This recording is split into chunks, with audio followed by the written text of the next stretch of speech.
But today we're here to talk about something that's near and dear, and you've been working on for a number of years, Andy, and it's presenting how you're incorporating entrepreneurially minded learning within your assignments and within your classroom. And I think that this is critically important time for us to add to the conversation of what is entrepreneurially minded learning. How do you do it? And so without further ado, I just introduce once again Dr. Andy Gerhart, a mechanical engineering professor from Lawrence Technical University, and just welcome him to the Keen webinar series, and we'll hear exactly how we can incorporate entrepreneurially minded learning into some of the things that you've been involved in. Thanks, Andy. Thanks, Doug. First, I'll do a check. You're hearing me all right on your end? We are. Okay, good. Hopefully, I'm going to be pulling this off the way I should. But what I will do here is start with some theory behind what this entrepreneurially minded learning is. When I first started putting this together, I'm going to click over to this first slide. It is a theory slide. When I first started putting what I thought was an EML together, for some reason it seemed like it was working, but I wasn't sure why. I wasn't sure how it was really different than what I was doing with problem-based learning and project-based learning and so forth, until, thank goodness, Doug started injecting some ideas about mindset versus skill set. And then we had Natalie Duval-Cattell and Jacob Whedon from Purdue put together a nice white paper that's floating around out there amongst Keen that says a little bit more about the theory of what makes EML different. And so this effectuation theory I really hit home to what was making these EMLs different. So it's a branch of research that says that entrepreneurs favor what's called effectual logic or effectual thinking over causal logic or causal thinking, more so than non-entrepreneurs.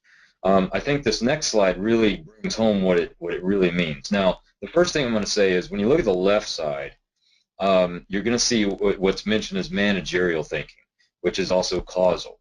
Now, let's replace that term with just a traditional engineer. How does a traditional engineer usually think? And what's been discovered is that the traditional engineer usually thinks in causal terms. So what that means is that you have a whole bunch of means to be able to pursue a single given goal. And you just use all those either in conjunction or you pick one or two to get to that given goal. On the flip side, it's been discovered that entrepreneurs are more effectual thinkers. And they don't actually know what the given goal may be. So they have a whole list, a whole variety of given means to choose from, and they organize those in such a manner that they end up with a goal. They end up visualizing or seeing something as they're working through the problem. So that's the difference between causal and effectual thinking. Now, I think Natalie did a great job summing this up with a, if I could jump to the next slide here, with an analogy with a chef. So let's take the causal versus effectual chef. Causal is going to have a menu. There's a goal. These are the items that we're going to be serving. So you organize the ingredients, those are your means, you put those together in a certain way to reach that menu item. In effectual thinking, you actually start with all these ingredients. You're not sure what you're going to create. You start thinking about how can I put these together into something different. And you end up with perhaps a brand new dish. You still end up with a goal. You still end up with some outcome, some value, but it wasn't set at the beginning. But when we think about our own courses, which strategies are we really using? When I think about it, I'm usually thinking about a homework assignment or an exam problem or a quiz problem. And we usually say, go find this. And so the student puts together all their tools that they've learned throughout the course and throughout all their other courses and solve that one given goal. But how often do we say, here's kind of a problem or a mess. We don't know what the final solution may have to be, but what can you find out? What can you put together? And so how does this connect to the 3 C's? First, curiosity.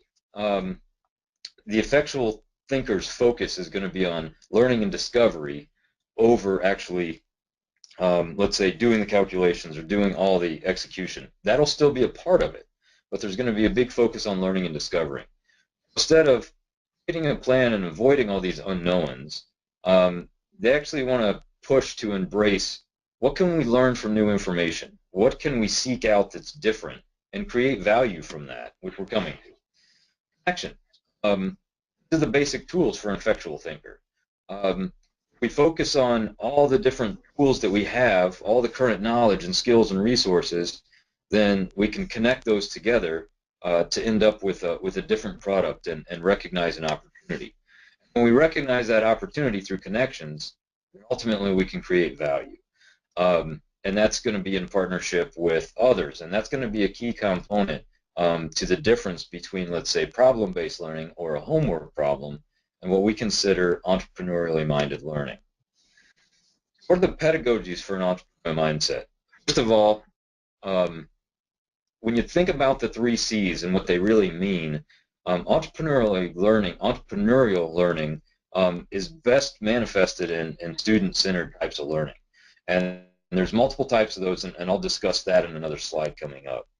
The students should be learning how to identify and evaluate the problems. In passive learning, the chalk and talk, here's how you do all these things, now here's a problem, go use it. Let's have the students identify and evaluate the problems and then figure out what tools they might need as they're working along through that. Entrepreneurial thinking requires action. So we as instructors need to identify problems that will allow students to create value for others, and at the same time still making those connections, bringing together those tools and resources, and doing that effectually as opposed to predictive. So instead of knowing exactly what the given goal is going to be, they might be seeking out new opportunities as they're working through this. And that's easier said than done for us to find problems like that. So what we're going to see is an example of how you might convert these homework problems or problem-based learning into a problem where students can do a little bit more opportunity recognition.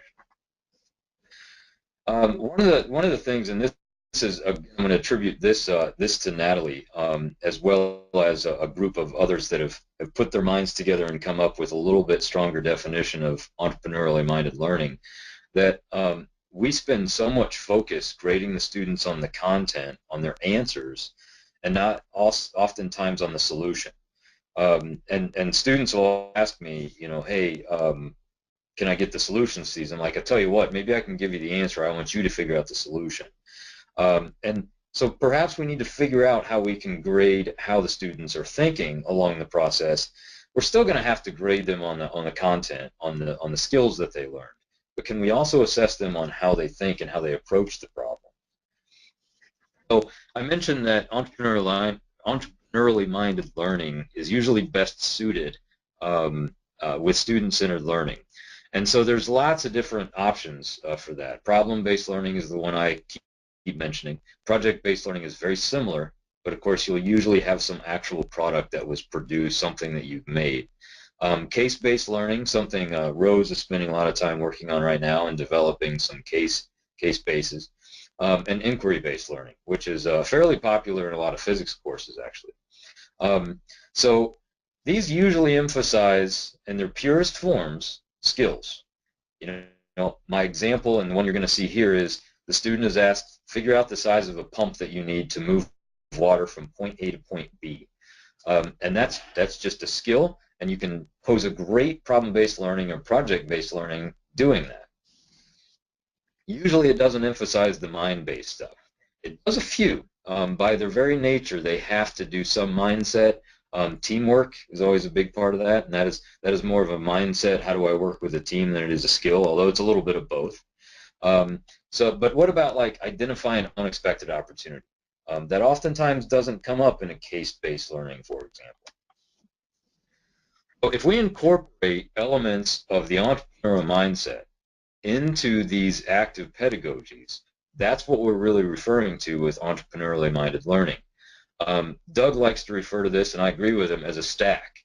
You choose which one of these active learning pedagogies might work, and let's stack these up and start adding in some of the example behaviors and some of the complementary skills that we have from the Keen framework. And when we do that, what we're finding, and we're starting to collect data from throughout the network, it really does enhance student learning, and it gives them a more real-world experience. What are they going to experience when they graduate? Always keep in mind the 3 C's. Oftentimes you'll see myself or others mentioning discovery instead of curiosity. Curiosity should lead to discovery of new opportunities, which then should lead to value creation. Entrepreneurially minded learning should also emphasize that effectual logic that I talked of, and not just predictive, although we have to keep some of the predictive logic in there is what I'm finding. There are times, there are steps within the EML module that the students might be working through where they have to know what the goal is or they'll get themselves lost. We have to remember that these aren't always, they haven't practiced much engineering yet. They are students, so they are going to have to occasionally be given some goals and work toward that. We also have to keep in mind that entrepreneurially minded learning, EML, is not delivering entrepreneurship knowledge, and I underlined the word ship there because we always talk about entrepreneurial versus entrepreneurship. And so we want students to approach their engineering problems in an entrepreneurial way, but we're not focusing on product development necessarily, or venture creation and those sorts of things. We're focusing on thinking like an entrepreneur and not necessarily being an entrepreneur. And so your EML modules that you might create or might use from others doesn't have to be product creation necessarily. And then finally, I talked about, you know, how do we assess the student? I think EML is measured by their knowledge, which is also skill-based, but also their thinking patterns. Which skills did they use along the way? How did they connect those skills? And did their attitude, did their approach to the problem change? Was it any different? So what I did is fairly recently, and I'm going to put in a plug real quick right here. I have written this up in what's turned out to be about a 20-page paper for the ASEE annual conference in June. So there will be more detail involved in that. Fairly recently, I sat down with both the example behaviors and all the complementary skills from Keen, and that is available in one of the handouts. So if you want to click on that, you can take a look at the full list down there in your toolbar. I went through and I looked at the things that are kind of inherent to active learning modules and those that are missing. I didn't do this super rigorously. I did it just kind of based on qualitative analysis. And these are the example behaviors and complementary skills that I found are most often lacking from active learning, whether it's problem-based learning, whether it's case-based learning. They're oftentimes not in there. So this of course is just a brief list from the full list of example behaviors and complementary skills. You'll notice, for example, under connections, there's only one example behavior that I find is commonly missing from, let's say, problem-based learning, the assess and manage risk part of it. The other connection part, which is integrate information from many sources to gain insight, that's already built into problem-based learning. So I don't think we need to focus on that when we're creating EML or when we're using EML.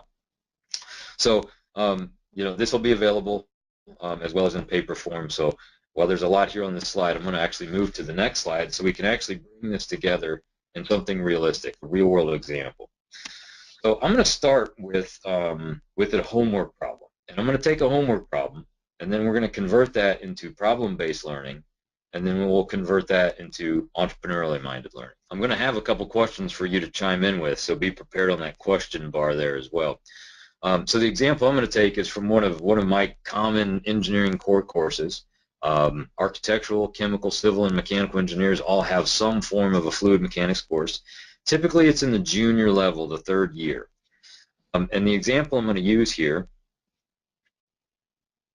there we go, is about pumps. I mentioned pumps earlier. So for those of you that are not super familiar with pumps, all you really need to know to follow along with this is that pump is a means to get a fluid from point A to point B. It's not going to move itself. The pump's going to help you move it there. But next to that example of a pump, and you can see my mouse kind of pointing around there, over to the right of that I have a curve. These are called pump curves. And this tells you about the performance of the pump. Is it going to do what we need it to do based on our conditions? So here's a typical homework problem. Typical homework problem, and I pull this right out of a textbook. Using the curves provided, select a pump that can deliver water at a certain flow rate, this is 30 gallons per minute, to a certain elevation, in this case 30 feet, and so that when it gets there, it has a pressure of 40 pounds per square inch.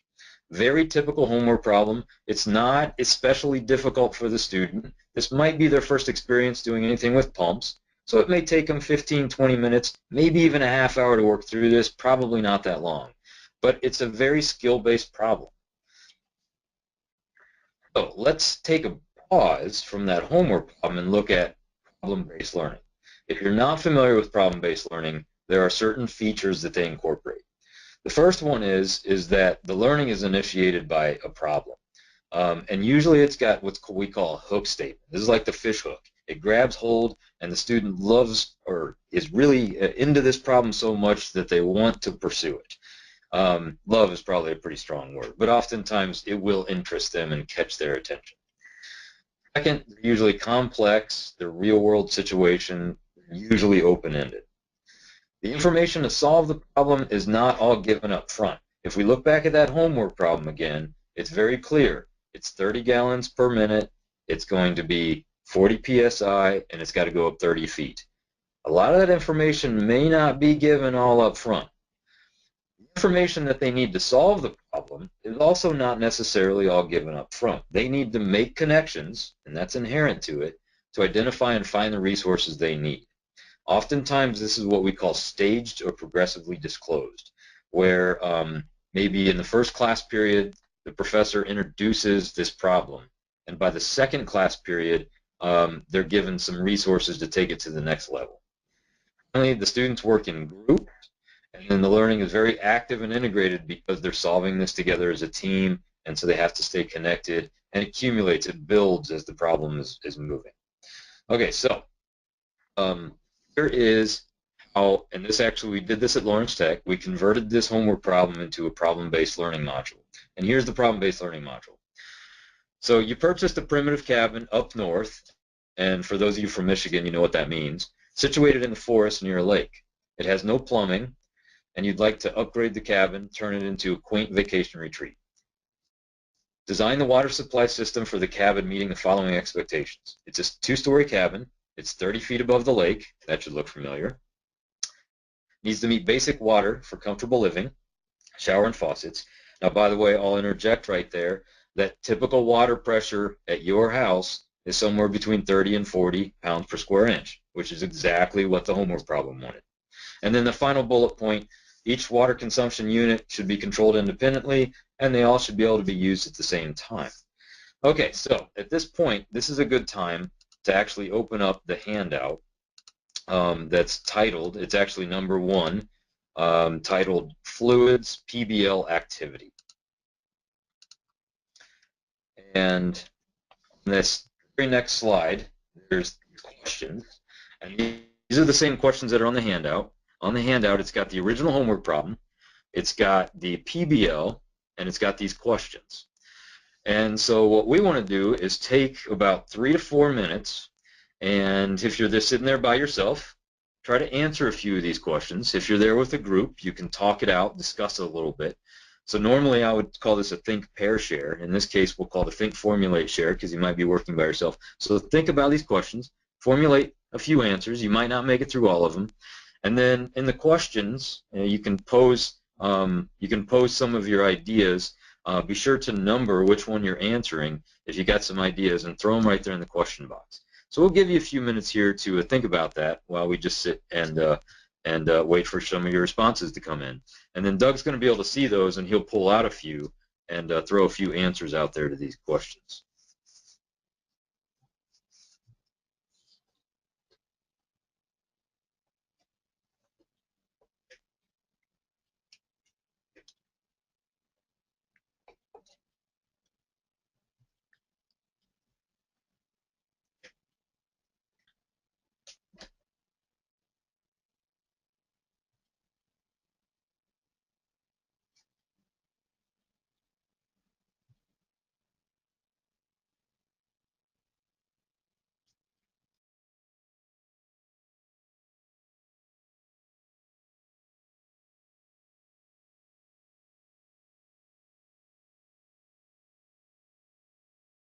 we have about 10 minutes total time remaining, and so there's a great conclusions coming. I've got some more comments that are coming in.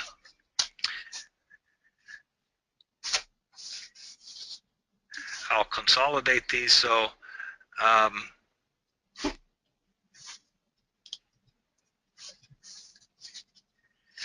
the comments are specific about what you might include in the hook, considering allowing students to customize where the house is located. One suggester says Cape Cod, which is great. Another suggester suggests that it must be vacation related. It looks like some of the comments are coming in, the more relatable that you make these hooks, the better they are. And what I'm seeing, what I'm hearing actually from these comments are that automatically seems to be addressing items 2, 3, and 4. By switching that hook, what I'm hearing is that maybe we can add some more curiosity, you know, in location of this cabin, or creating value. If the students have more reign over this, or if there's a customer involved, it sounds like we can create more value. One commenter suggests that this looks like a typical textbook problem, but it's being wrapped in a slightly more interesting backstory. But maybe the problem's still quite close-ended in this case. Yes, yes. The only open-endedness that I see to this PBL is that the students can choose the layout of where their water delivery sources are. Where's their faucets? Do they have a water heater in there? But otherwise, it's got a lot of prescription, and there's not a whole lot of ways to solve the problem other than changing some of the stipulations. Let me see if I can click to the next slide here. There we go. I'm going to click through these. I had those available in case we needed them, but we ended up putting that as a handout. So the next handout is number 2. It's labeled EME 3213 Project Handout. Now, I have this in slide form as well. And here it is. It's got a little bit more detail on the handout, but I figure if you're sitting there with a group, you might not be able to sit there and see the handout as well. So here it is in a little bit bigger format. So I cut a little bit. I know some of you can read through this on your own. Some of you might be sitting in a larger group. So I'm going to go through it real quick. You got this rich uncle, and we call him Mortimer. He's recently purchased land in the far north woods with an abandoned, dilapidated wilderness resort lodge. Before Uncle Mort can begin restoration of this hotel, he needs a modest cottage for multi-day stays while he begins planning rebuilding this hotel. So he's got a living room and a bedroom in this cottage, but it's also got a sink in the kitchen. It's got a bathroom with a shower and a sink and a toilet. The land has access to electricity. The cottage and hotel are on a rocky hillside, which is 300 vertical feet above the lake, 2,200 feet from the lake's edge. A water well cannot be drilled through the rocky hill. So with your vast new knowledge of fluid mechanics, Uncle Mort's asked you to design the water system for the cottage. Now eventually this same water system will need to be upgraded to supply the hotel. So your focus should be on the cottage's water system while keeping in mind that it will be enlarged. Then you need to think about filters, heaters, piping system, and all these other components. But you have to keep in mind that Uncle Mort is miserly, but he can be generous. So if you design an efficient and cost-effective system, you'll not only be paid well, but you might likely inherit the land and the hotel. Okay, so at this point, we can think a little bit more about how is this different than a PBL. I give them one additional handout along with this. And these might be stages of the PBL. The first one is I tell the students, be cautious with the components so they're not too costly. Keep track of the expenses and the components. They don't need to worry about installation. Consider operational costs. How much does it cost to run this per year? The hillside continues above the cottage for another 400 vertical feet to the summit and 600 ground feet. Consider weather conditions. And remember again that this will be updated in the future. Okay, so at this point, you're probably already noticing some differences. Now, again, normally if we had more time and maybe if I had a live audience in front of me, I would ask a couple questions and get some quick feedback. But I'm just going to note real quick key differences between this EML and what the PBL is. First of all, this EML required required the student to evaluate economic drivers. They're going to have to think about multiple ways that they can solve this problem, and there's widely varying costs. They can get different size pumps. Do they want to upgrade it so that it will work for the hotel right away, or are they just going to supply water from the lake to the cottage at first? They have to understand the motivations and perspective of others. Not only do they have to think about what Uncle Mort's needs are, they have to think about the needs of those staying in the hotel. They have to convey this solution in economic terms. They can't just pump randomly in a bunch of piping and say this is fine. There's a cost associated with that. They have to think about contingency plans. What happens if we lose this or lose that, or there's this kind of weather? What do we have to do when we have to upgrade this to supply the entire hotel? They have to evaluate the value and the economic viability behind this. And at the same time, they have to test the concepts via customer engagement. What I will usually do at various intervals throughout this design project, and this lasts for about a month, I have them come to me to either play the role of Uncle Mort and ask me some questions, and then test these out with me. And sometimes I step in the instructor role and have to actually say, by the way, there's no way that's possibly going to work. It might look like it's going to work to you and Uncle Mort, but here's what you need to do. They have to assess policy and regulatory issues. How much water can be taken from the lake? What electricity load is possible? What's the environmental impact behind doing all these things? They have to validate market interest. Does Uncle Mort actually approve of the proposed solution? And then here's the big one.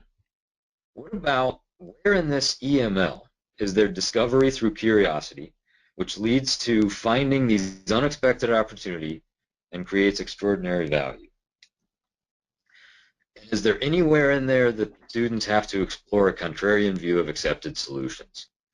What I've found is these are perhaps the two most difficult things to inject into a learning module and to create an EML, because there's got to be some endpoint. How do you make the students get curious? How do you get the students to find an unexpected opportunity?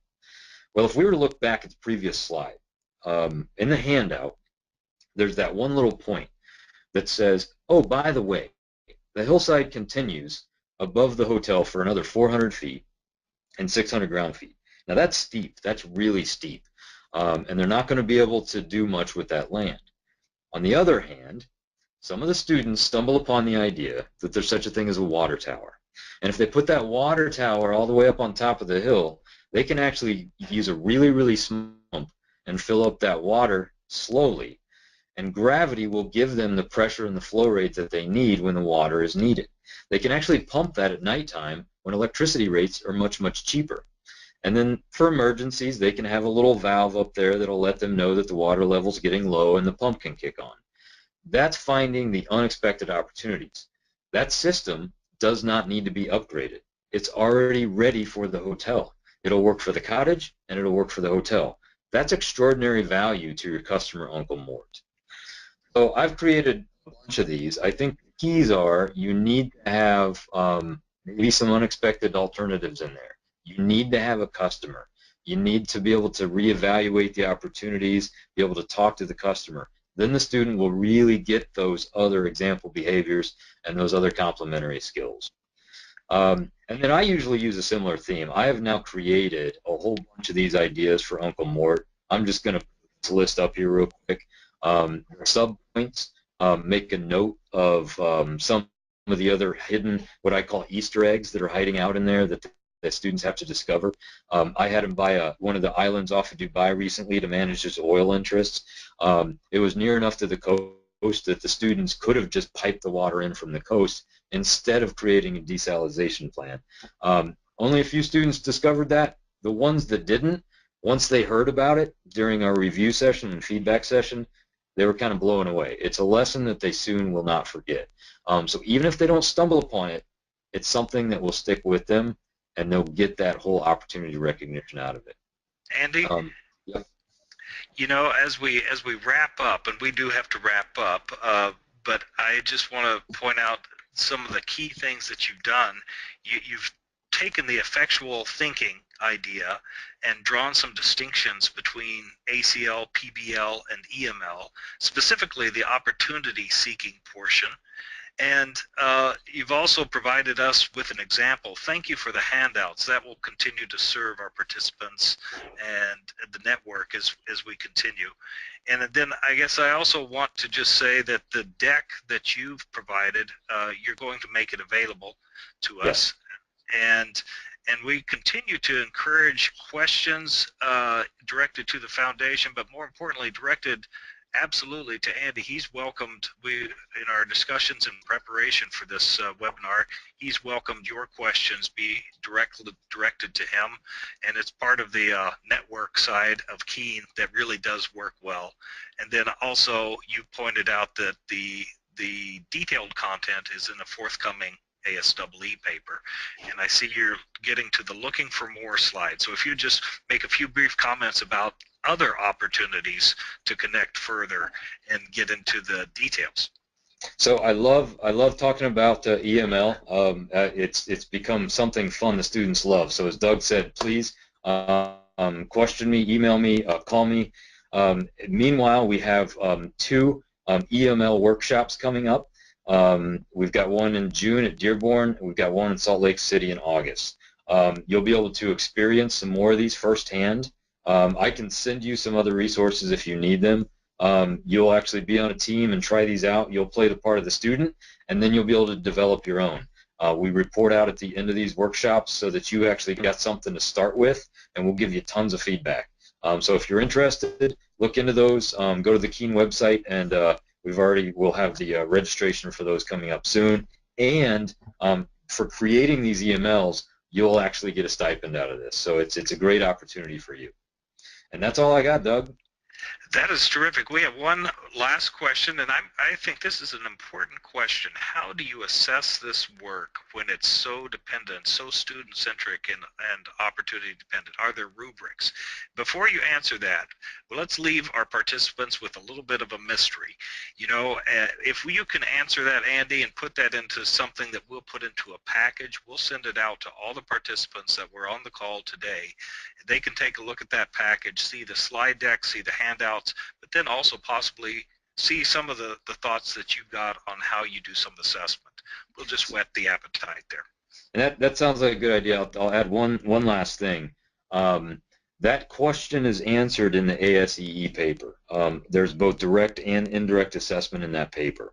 Think about how you might do it out there in the meantime, and because that paper is currently under review, I can't send around too many details of that yet, but I can at least give you some pointers. Well, thank you everyone for participating and staying a couple of extra minutes. I hope this is valuable. You can see that people in the network are doing it. And so there's a lot of questions that are still open, but together we can answer them. Some of the insights that you have learned, perhaps, maybe you'll tweet them out this week. By the way, happy Engineers Week, everyone. And you've got the other information about the ICE workshop in front of you on the slide. We wanted to make sure you had that opportunity in front. Thanks, everyone. Have a wonderful rest of your day. Thanks, everyone.